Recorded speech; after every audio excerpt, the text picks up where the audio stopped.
नमस्कार दोस्तों, महर्षि अगस्त्य चैनल में आप सभी का स्वागत है। आज मैं कोई हेल्थ टिप्स या ब्यूटी स्किन से रिलेटेड कोई भी वीडियो लेकर नहीं आया हूँ, कोई टोटका लेकर नहीं आया हूँ। आज का टॉपिक टोटली डिफरेंट है।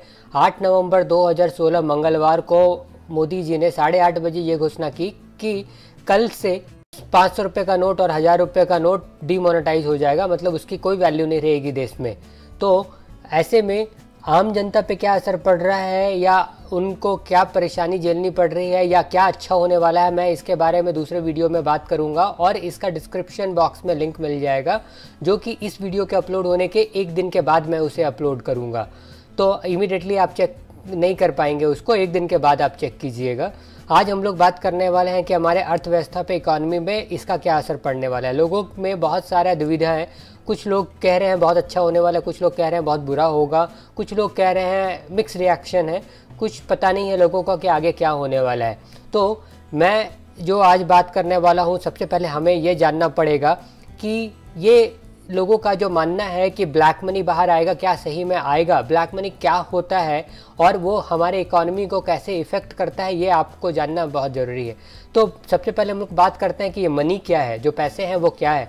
मनी क्या होता है? किसी भी वस्तु को या कमोडिटी को या चीज़ को खरीदने का एक माध्यम है, जो कि लोग क्या कर रहे थे अभी तक कि वो उस चीज़ को मार्केट में रखने के बजाय अपने पास जमा करके रख रहे थे और उसको अपने घर में छुपा कर रख रहे थे, जिसकी वजह से वो पैसा आप बाद में कभी यूज़ करेंगे, किस चीज़ में यूज़ करेंगे मालूम नहीं, लेकिन वो पैसा रोटेट नहीं हो रहा था इकॉनमी में और वो आपका काले धन में चलता जा रहा था, जिसका कोई हिसाब किताब नहीं था कि कितने पैसे आ रहे हैं।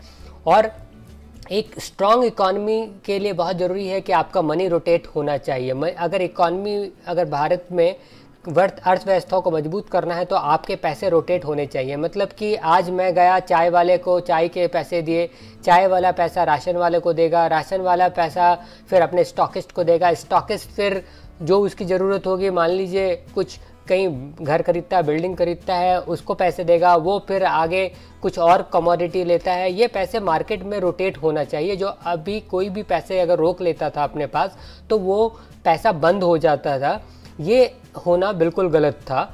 अभी अचानक से जब 500 रुपये का नोट और 1000 रुपये का नोट जब मोदी जी ने बंद कर दिया है तो वो सारे के सारे पैसे मार्केट में बाहर निकलेगा। बिकॉज अगर वो अपने पास ऐसे ही बंद करके रखेंगे तो कुछ दिनों के बाद से इसकी कोई वैल्यू नहीं रहेगी, 12 रुपये किलो बेचना पड़ेगा रद्दी के भाव से। लेकिन अगर आपको वो पैसे का वैल्यू चाहिए तो आपको बैंक में जाना पड़ेगा, बैंक में जाकर उसको एक्सचेंज करना पड़ेगा। एक्सचेंज करने के बाद फिर ही आप उस पैसे को उपयोग में ला सकते हैं। कितने % कटौती होगी, क्या है वो, मैं उसमें डीप में नहीं जा रहा हूँ। आप काफ़ी न्यूज़ देख रहे हैं, सारी जगह से इन्फॉर्मेशन आ रहा है, आपको वो मालूम होगा। तो हम लोग आज बात कर रहे हैं कि कौन सी इंडस्ट्री को इससे बेनिफिट होने वाला है और कौन सी इंडस्ट्री को लॉस होने वाला है। सबसे पहले जितने भी ज्वेलरी इंडस्ट्री वाले लोग हैं उनको इस डिसीजन से बहुत बड़ा असर फ़ायदा मिलने वाला है, उनको बहुत ज़्यादा ही फ़ायदा मिलने वाला है। लोग क्या करेंगे, जो भी काला धन था या जमा पैसा था उसको या तो लोग इन्वेस्टमेंट में लगाएंगे, जो BFSI इंडस्ट्री होता है उसमें लगाएंगे, बैंकिंग फाइनेंशियल सिक्योरिटीज़ वाले सेगमेंट में लगाएंगे, या तो वो सोना बाई करेंगे, उससे सोना खरीदेंगे। तो ये इंडस्ट्री काफ़ी फ्लरिश होने वाला है, बिकॉज वही एक माध्यम रह जाएगा जो कि इनके काले धन को वाइट करने का सॉल्यूशन रहेगा। तो ये इंडस्ट्री हमारा काफ़ी अप होने वाला है, इतना आप मान के चलिए। जो लॉस में जाने वाला है वो है रियल इस्टेट, प्रॉपर्टी का इंडस्ट्री। आप ये मान के चलिए जो आज 1 करोड़ रुपए के वैल्यू का जो भी उनकी प्रॉपर्टी थी वो तकरीबन 60 या 65 लाख रुपए के वैल्यू का रह जाएगा। बिकॉज पहले क्या होता था, कोई भी प्रॉपर्टी जब हम खरीदते थे तो उसको 50-50 आप मानकर चलिए कि वाइट में जाता था और 50% ब्लैक में जाता था, क्योंकि सर्किल रेट गवर्नमेंट रेट के हिसाब से ही बैंकिंग फाइनेंस करती है। और कोई भी प्रॉपर्टी अगर हमने 1 करोड़ रुपए का रखा है तो कोई ज़रूरी नहीं कि गवर्नमेंट भी उसको 1 करोड़ रुपए का आंकती है। उसका गवर्नमेंट के हिसाब से मे बी वो 50 लाख का एसेट था। तो अभी ऐसा है कि जब हमारा जो प्रॉपर्टी, जो छोटे बिल्डर थे, अभी उनके साथ क्या प्रॉब्लम होने वाली है कि उन्होंने पैसे आधे लगा दिए हैं।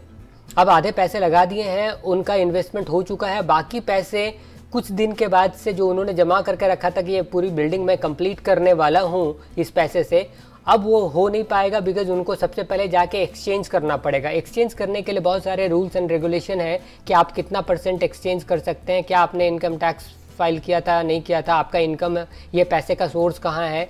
तो ये सारी चीज़ों में उनको परेशानी ये है कि जो उन्होंने बना दिया है, अब ज़रूरी है कि जिन्होंने 1 करोड़ रुपए का दाम रखा था उसको मे बी वो 50, 60, 70 लाख रुपए में बेचें।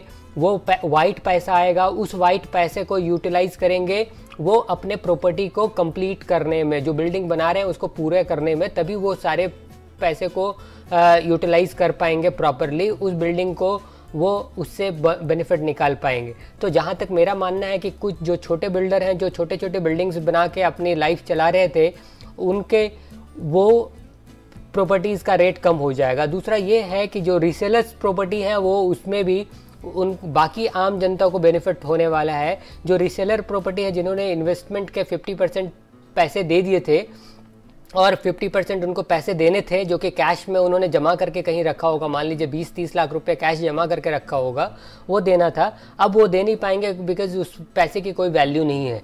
तो लोगों को क्या चाहिए, जो उनके पैसे कहीं फंसे हुए हैं उस पैसे को निकालने के लिए वो क्या करेंगे, वो कहेंगे कि चलो ठीक है, जो मेरा वैल्यू अगर मैं किसी को बेचता आगे वो 80 लाख में बेचता, अब वो मुझे अपने पैसे निकालने तो मैं 60 लाख में ही बेचना पसंद करूंगा, ताकि जो मेरे पैसे फंसे हैं वो कम से कम एटलीस्ट निकल जाए। तो जो लॉस होने वाला है वो प्रॉपर्टी स्टेट को होने वाला है, जो रियल एस्टेट इंडस्ट्री है उसको लॉस होने वाले हैं। जो बिग प्लेयर हैं उनका कुछ नहीं होगा, वो तो बैंक ऐसे भी फाइनेंस करती थी, उनके लिए कुछ नहीं परेशानी वाली बात है। लेकिन जो छोटे छोटे मीडियम लेवल के जो बिल्डर्स थे, जो आम जनता थी, नॉर्मली जो प्रॉपर्टीज़ में डील कर रही थी, उनके लिए परेशानी होने वाली है।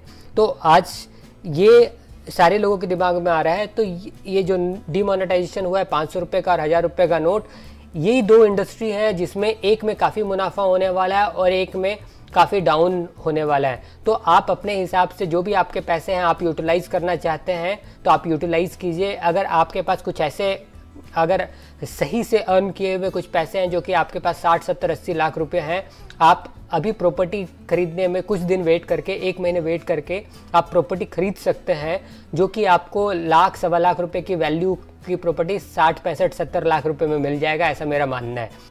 तो अगर आपने कुछ पैसे रखे हैं जो आपने बचा कर रखा था किसी भी इन्वेस्टमेंट के लिए या प्रॉपर्टी बाई करने के लिए, तो आप इसको बैंक में जाकर एक्सचेंज करवा लीजिए, इसको लेजिटिमेट मनी बना लीजिए, ताकि आपको समय रहते में आप इसको यूटिलाइज़ कर पाएँ और एक अच्छी प्रॉपर्टी आप ले पाए। और अभी मार्केट वॉच आपको करना पड़ेगा रेगुलरली।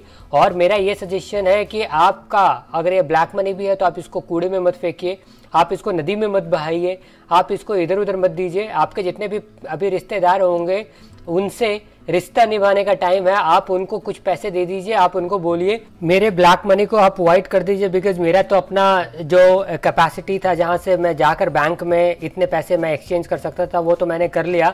बाकी आपके पास आपने बहुत ज़्यादा नहीं किया होगा क्योंकि आपके पास ज़्यादा पैसे थे नहीं, तो आप मेरे इतने पैसे एक्सचेंज करवा दीजिए, लेजिटिमेट मनी बनवा दीजिए, मैं आपको 5%, 10% दे दूंगा। और दूसरा, आपको अपने जो आपने बोरियों में पैसे बनाए थे, रखे थे, आप उसको फेंकने के बजाय आज अभी आपको मौका है अच्छे पुण्य कमाने का, गरीबों की मदद कीजिए। कुछ गरीबों को जाके छोटे छोटे पैसे आप दे दीजिए। हॉस्पिटल में जाइए, हॉस्पिटल में जाके 2, 4, 5, 6 पेशेंट्स के फुल पेमेंट आप कर दीजिए। यही आपके पास अपने पाप धोने का टाइम है। तो इस चीज़ को आप बिल्कुल ऐसे मौके को गवाइए नहीं, अपने पाप धो लीजिए और ब्लैक मनी को उनके लिए वाइट कर दीजिए। यही आपके पास एक ऑप्शन है। और फिर हम लोग दूसरे वीडियो में मिलेंगे। मैं आगे वाले वीडियो में फिर दोबारा बताऊंगा कि हम लोग अभी आफ्टर इफेक्ट आम जनता में क्या हो रहा है, वो क्या कर रहे हैं, अभी परेशान हैं या खुश हैं या कैसा उनका थॉट है, मैं दूसरे वीडियो में कल बात करूंगा। अगर आपको मेरा ये कंटेंट अच्छा लगा होगा तो आप इसको शेयर कीजिए, इसको लाइक कीजिए, अपने प्लेलिस्ट में ऐड कीजिए और मेरे चैनल को सब्सक्राइब कीजिए। मैं ऐसे ही इंटरेस्टिंग टॉपिक लेकर आता रहूँगा और आप लोगों से मुखातिब होता रहूँगा। कभी कभी इकॉनमी भी होनी चाहिए बातचीत में, क्योंकि अभी तो ये बर्निंग इशू है। और बाकी दिनों में मैं ऐसे भी टोटके बताता हूँ, काफ़ी उपयोगी चीज़ें बताता हूँ आपकी स्किन ठीक करने के लिए, वेट लॉस करने के लिए, तो हम लोग उस बारे में भी बात करेंगे। तो मैं बार बार कह रहा हूँ, आप अपने पैसे को फेंके ना, आप अपने पैसे को जलाएं ना, आप अपने पैसे को रद्दी की तरह इसको मत बर्बाद होने दीजिए। आप इसको कम से कम गरीबों के लिए कुछ न कुछ मदद करके जाइए, जो भी आपके पैसे जमा हैं और आप उसको कहीं आप प्रॉपरली यूटिलाइज नहीं कर सकते हैं। तो आज के लिए इतने ही, बाद में फिर हम मिलते हैं। Thank you so much.